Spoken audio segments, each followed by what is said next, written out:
campaign, the president had faced an onslaught of historically negative media coverage. And on Monday, the president will continue to fight back against these attacks by unveiling what he's calling the most dishonest and corrupt media awards of the year.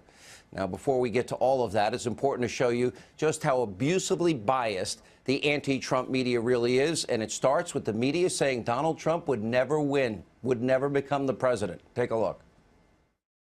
Donald Trump has been saying that he will run for president as a Republican, which is surprising since I just assumed he was running as a joke.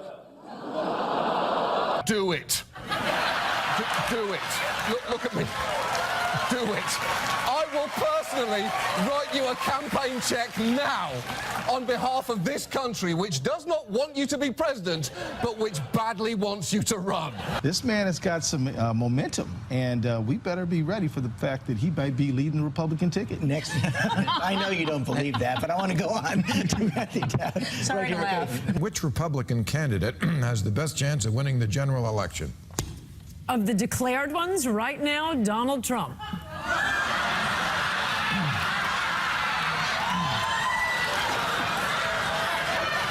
Mr. Trump, to answer your call for political honesty, I just want to say you're not going to be president, all right? It's been fun.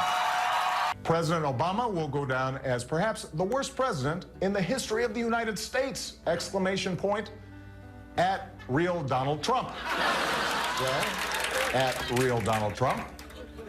At least I will go down as a president. And then on election night after Trump's stunning victory, it was like a funeral for the mainstream media. You may remember some of this.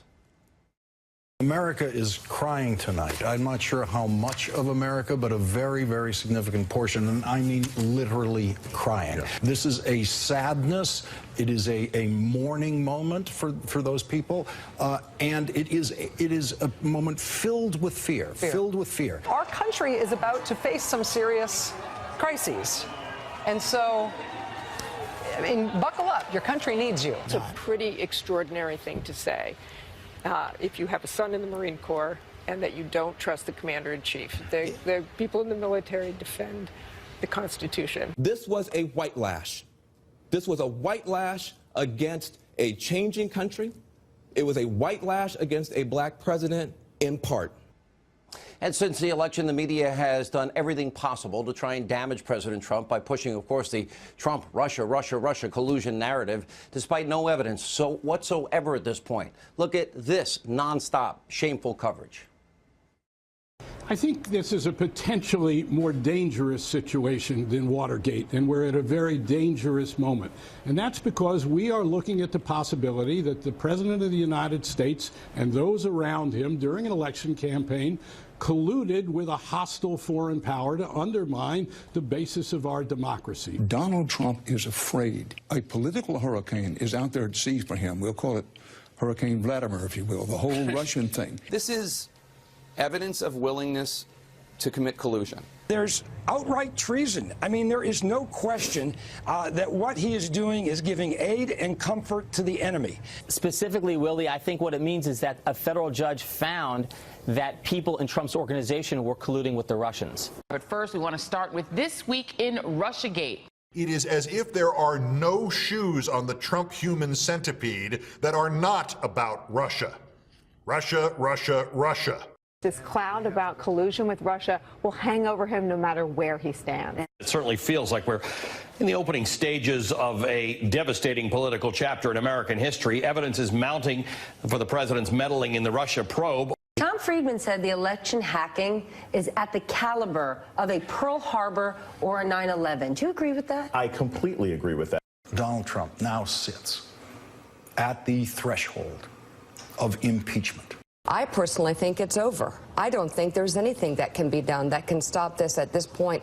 Cacophony, this gushing of lies, problems, questions, chaos that will stop this presidency in its tracks. You told the Washington Post last week that, quote, there's a smell of treason in the air when it comes to this investigation. A lot of people are afraid to use the T word, treason, but in the end, that's what people are investigating. It does look like collusion. It does look like he's listening to Putin more than he is American intelligence.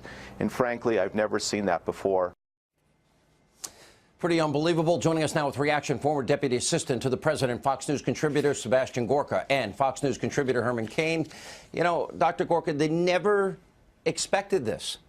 They couldn't. They were shocked by it all. It was a funeral on November 8th, 2016. But the worst part is, ever since, there's been an effort to undo or to delegitimize this president and get him out of office by any means necessary. So it gets really serious. Yeah, I mean, not only did they not expect it, remember what the New York Times and the Huffington Post said? On the night of the election, Hillary has more than a 95% chance of winning. Not only did they not expect it, they still can't believe it. For all the talk in this awful new book and across the media about mental competence in the White House, do you know who needs mental help, Sean? All the people you just showed in your montage.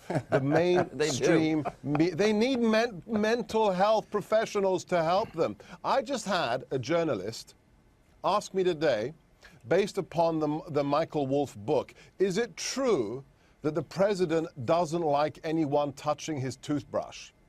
Sean, that's journalism. Journalism. North Korea has nuclear missiles. The president's defeated ISIS. China's on the march.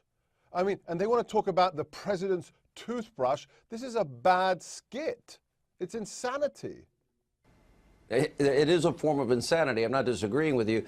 Herman Cain, you experienced all of this firsthand. You can speak from experience how bad this is, but it's still a lot worse for President Trump. It is. And that opening montage was fantastic. It shows that the jokes are on the jokesters and the lies are on the liberals. And it also indicates, as Mr. Gorka alluded to, that TDS, Trump Derangement Syndrome, is an addiction because results don't matter. They don't care about the results of 2017. It's all about Trump Derangement Syndrome. And if I can borrow a metaphor from Mike Huckabee, addicts that are drug addicts, some of them recover. But the media TDS addicts, they show no signs of recovery. They're in a hole and they keep digging and they can't get out. That's what this illustrates, and it's sad for the country because we have depended so long on the media to give us the truth, and now we know that they are incapable of being able to do that. You know, Dr. Gorka, as you look at, then the year of really trying to get him out of office, that's what their goal has been. Yes. But if at a lower level it's to delegitimize, and the words, the adjectives that are used on an hourly basis on cable TV and in supposedly, hard news journalistic centers, ABC, CBS, NBC is the worst, and, Washington Post, New York Times, that they use to describe the president. Are they hurting the office? They're hurting the whole country, Sean. This is the duly elected president of the most powerful nation in the world, and they don't recognize that he is the president. They use the kinds of language we've never, ever seen before. Not with Nixon, not with Reagan. They are doing things that are utterly outrageous for a blogger to do on mainstream cable television. But, Sean, can I tell you the good news? The good news is very simple. Fox, you, your colleagues are crushing it with viewers like 3-4 million people a night. Anderson Cooper cracks open a bottle of champagne if 600,000 people watch him. They are becoming irrelevant.